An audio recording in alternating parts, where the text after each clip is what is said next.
This week in comic books, we get the deadly duo, Batman and Joker, teaming up to fight something even worse than them two. And it's kind of interesting. Also, in the lands of Marvel, we get a relaunch of a possible future movie. This reboot thing's getting kind of crazy with Secret Invasions popping off this week. And in the land of independent comics, Old Dog. And I'm just saying, I'll say it right now, I feel that dude. I feel that dude. We're going to talk about those and a few other comic books right after this. Hey weirdos, do you ever find it hard to get going in the morning? Do you need a swift kick in the butt to get your day started? I find a good cup of coffee helps me supercharge my evil genius ways and motivates my villainy. Coffee Brand Coffee is the perfect start to my dastardly day. They offer multiple roast and flavors, teas and cocos, while you sit by the fire and watch all your enemies burn. Go to Coffee Brand Coffee today and use promo code POCANJOE and save 10%. Coffee Brand Coffee. No gimmicks, just coffee. All right. I'm just coming off of a Baltimore Comic Con and I'm back on my regular schedule where I can get some comic books and stuff done. By the way, just a quick note, I'm going to be doing my usual walkthrough video with the cosplayers and the stuff that was there. So definitely, if you haven't already, make sure you hit that subscribe, a like button, even comment down below some of your thoughts about these comic books. They're always welcomed. All right, so let's jump into this with Batman and the Joker, the deadly duo. This is interesting. First off, I really like this kind of artwork in it. Very detailed, very nice, right? But it's a typical Batman story. He's just teaming up with the Joker in this. So if you don't know, they have to team up because somebody's cloned Joker DNA and apparently enhanced its mental state to some degree and made it more, I don't know how do you say it, bulletproof, supernatural, right? And more savage. And I found that interesting because no matter what your depiction of the Joker is, he's always had some source of sophistication to him, rather it's the way he speaks, the way he dresses. But these things, right, they kind of look like the Joker and they're sadistic, yes, but they're more savage. There's no sophistication to them whatsoever. So obviously that enhances a threat level, if you will. And of course, the Joker teaming up on board to kind of stop it. Need a little bad, fight a little bad, right? I think it's interesting. It's not the first time they've teamed up. But still, it's a cool story. I like it. I think I'm going to keep chasing this one down and be kind of enjoy this. So next we got Steel from DC. I've been enjoying this series, so we're on the cusp of war. We've been on the cusp of war now for 3 issues, but this one they're just a little bit closer, right? So we got the Wakandan kingdom, and we got the Ales, like Superman's parents. We got those two kingdoms, and they're about to go at it. And I'll tell you what, something very interesting happened in this. I'm reading along, and I'm like, okay, yeah, you go through the forest. Poison Ivy's there. She's in love with this girl. Or with Harley Quinn, of course, like normal. And to buy him some time, she kind of wraps everything up, right? With vines. By the way, I've never seen, every time Poison Ivy shows up in something, I've never seen this many vines in the woods, period. But whatever. And they try to get away, and then the Joker with the Green Lantern ring comes in and kind of destroys it. So you got the Green Lantern Joker, and you got Constantine here, kind of motivating the cause to war, if you will, right? Kind of the political persuasion to go to war, even though both sides have kind of talked about not going to war and not fighting. But then, of course, Superman's mama shows up and grabs the little Miss Wonder Woman's mama, holds her open, and just like laser beams her clean in half. So they're going to war now. Like that would pretty much kick off a war, I think. Yeah. So I like the action. I like the violence in it. I think it takes forever to get to one of these cool moments in it. But then again, this is very written, very Shakespearean. Elucidate on that. Is the best way to call it, with all the different turmoil and back problems to it, like most of Shakespeare's writing. And that's why it's taken so long to get here. Unlike a normal comic book, we would have had like 8 battles already. But it definitely shows you some stuff to get you kind of focused.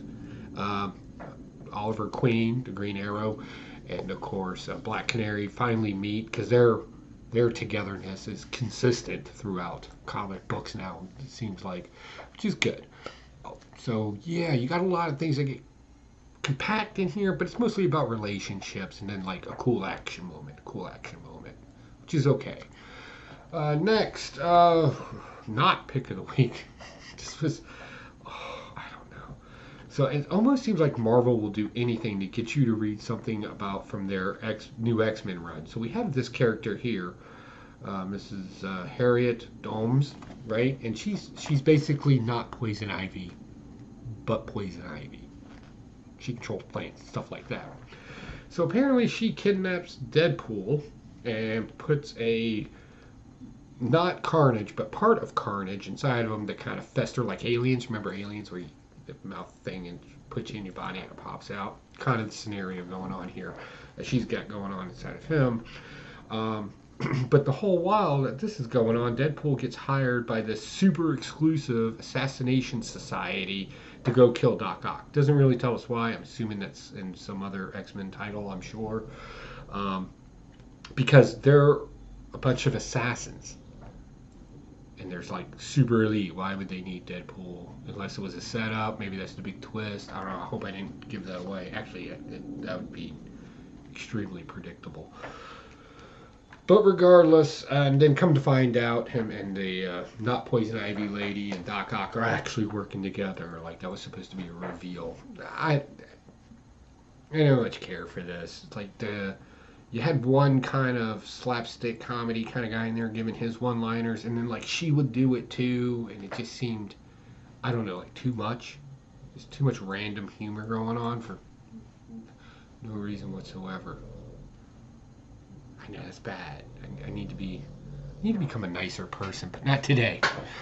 The old grumpy? So moving on, Guardians of the Galaxy. So again, I don't know what it is with Marvel trying to stuff these, like, because you have the Eternals in here, right? And if you don't know, the World Machine is kind of deals with the whole Eternals aspect, right? It's the globe and all this. And it's trying to find out about humans, and what makes humans. And her kind of example that she's getting here is Peter Quill.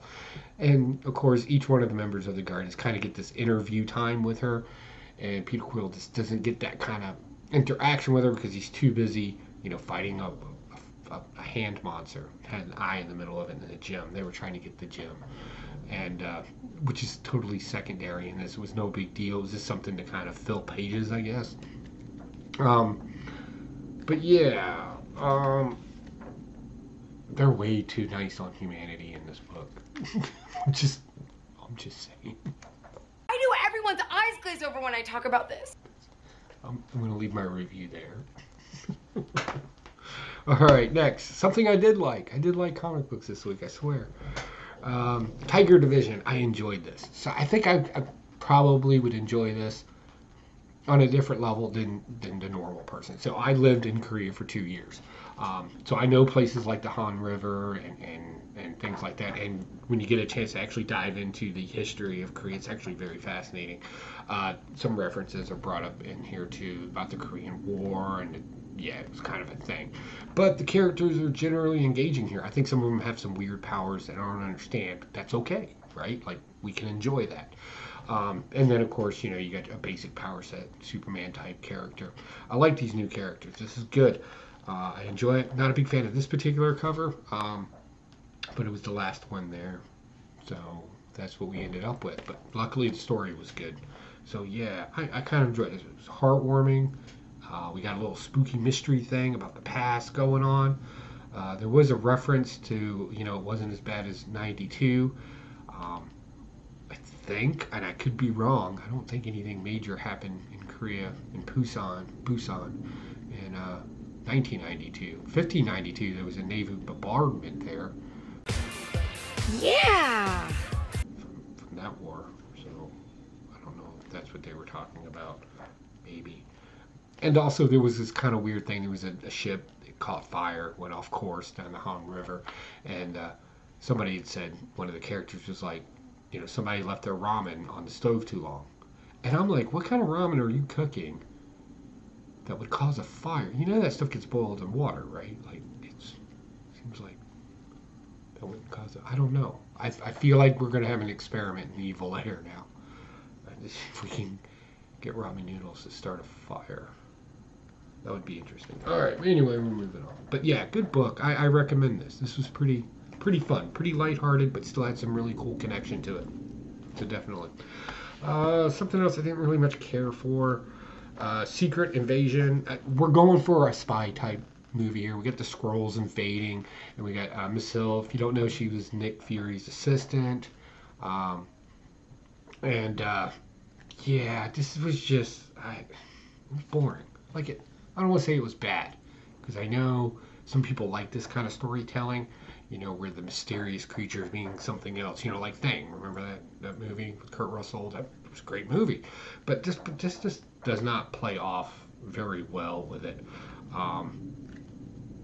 I don't know what they're going with here. You got the movie coming out. This has already been a story. Do we really need a middle connective piece here? And you're not even connecting, you know, in both directions there. It's just happening again. I know it was awful. So I don't know. But it's got a young cover.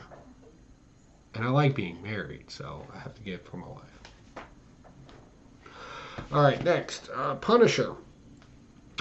I'm enjoying this. I really am. So Daredevil has to meet up with Punisher here to kind of get him to settle down, because he's just out just being a madman right now.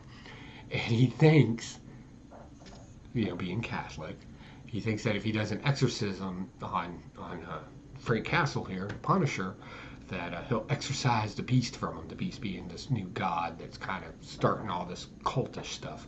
Wow, you hired the exorcist. That's great. Come find out, yeah, nope, that's not the thing. He straight up told Daredevil, he's like, that exorcism's not going to work on me. And we get a long amount of backlog about PTSD in here and how it can affect people. And I don't mind writers using PTSD as kind of a structure. It doesn't bother me.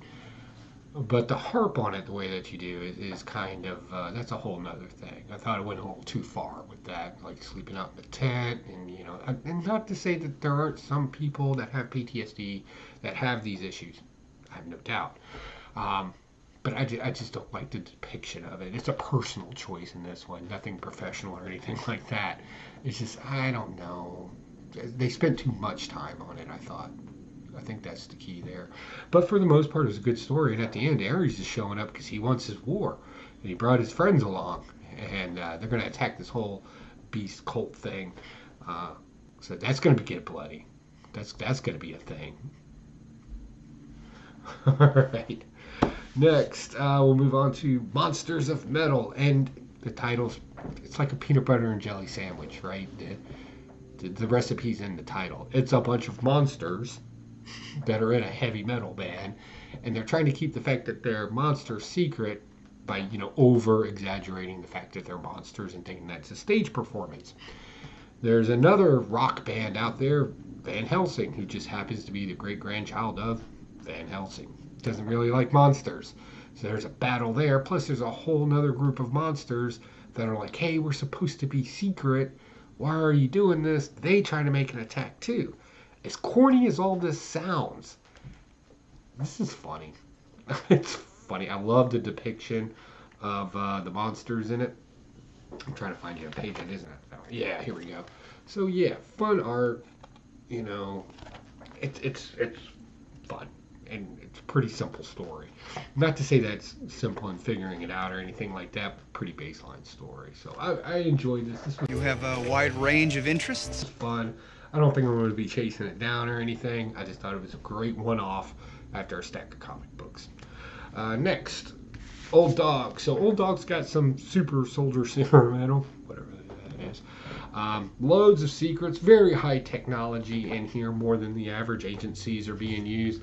And they keep trying to hint at that there's an other connection, whether it be alien or something else along the lines that they're getting this technology and stuff for a minute. It was kind of hinted on in here, but we see the old man in action, and plus we just see him being an old man. Like he's meeting up with an old friend, you know, was back in the game with him back in the day. Like, how hard can you throw? And now he's with this Black Circle gang. it's cool. And the daughter is still just annoyingly snarky for whatever reason. An archaically superficial reflection of the male fantasy. Like, people don't have any growth. But what's interesting about this is that they went to go retrieve an asset, a person with some information, and they get him back on their plane, spaceship, whatever they call it. You can turn invisible. So. And they inject him with a needle and suck something out of him, and it makes him kind of just crumble apart and disappear, right? So I'm like, is this the stuff that's in the old man? Like, they didn't clarify. They're purposely being vague in this so they can have the reveals in it. For a spy story, it's pretty on point. And then just watching an old man just be extremely aggressive towards people, well, that's always fun. That's a good time. Man, someone needs a mani-pedi massage combo pronto. Alright, so that's my haul for this week. Again, I want to thank you for swinging by. Thank you for watching to the end. Definitely keep your eyes open. My walkthrough video from Baltimore Comic Con, I'll have that out in a few days. I'm picking music for it right now. I just can't find anything. I'm just like, I got a few things, but kind of want that wow factor. So I'm still looking for that. So definitely keep your eyes open for that. And over at the Evil Air Projects and Builds, we made a hologram projector, and we got a super cool November project coming. Only a few know, but it's gonna be fun. It's gonna be good times. So yeah, have a good time with that. Other than that, I got nothing else, guys. I'll talk to y'all later. Bye. That's what I wished for when I blew out my candle.